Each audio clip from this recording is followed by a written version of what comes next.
Peace, mercy, and blessings of Almighty One Allah be on all of you. My dear students, most welcome to all of you in this platform. Today, inshallah, we shall discuss about a questions which already came in NEET examination 2024.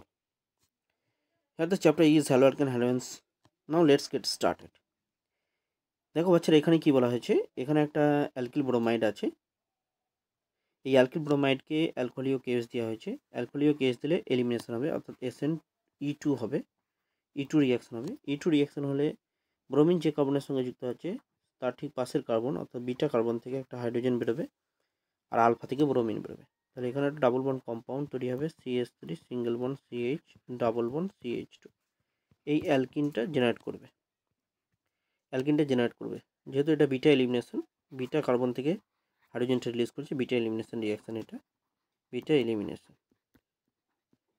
তো এখানে কি হলো, তারপরে বলা হয়েছে এ তৈরি হলো, তাহলে এটা প্রোডাক্ট দেখলাম। তারপরে HBr, দেখো এখানে কোনো পারক্সাইড নেই, তো সুতরাং পারক্সাইড প্রভাব দেখাবে না, তো সুতরাং মার্কনিক অফ অ্যাডিশন হবে, মার্কনিক অফ অ্যাডিশন Ma। তাহলে এখান থেকে কি হবে, H প্লাস আর Br মাইনাস তৈরি হবে।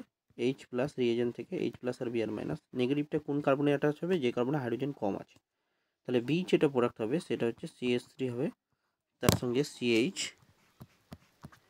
তার সঙ্গে Br হবে, আর পাশের CH3 হবে, এটা হয়ে যাবে। এবার এরপরে কি, এটা বি হলো কম্পাউন্ড। এবার অ্যালকোহলীয় কেএইচ, অ্যালকোহলীয় কেএইচ দিলে সাবস্টিটিউশন হয়। তাহলে এখানে এলিমিনেশন হয়েছে, বিটা এলিমিনেশন, আর এখানে সাবস্টিটিউশন হবে। সাবস্টিটিউশন কি হলে বিআরটা সরে গিয়ে কি ওএইচ চলে আসবে, কেএইচ আছে, তাহলে বিআরটা সরে গিয়ে ওএইচ। তাহলে যে প্রোডাক্টটা তোমার ফাইনাল হচ্ছে সেটা হচ্ছে এই প্রোডাক্টটা হবে, অর্থাৎ CH3 হলো, তার সঙ্গে CH, তার সঙ্গে OH হবে, আর তার সঙ্গে CH3।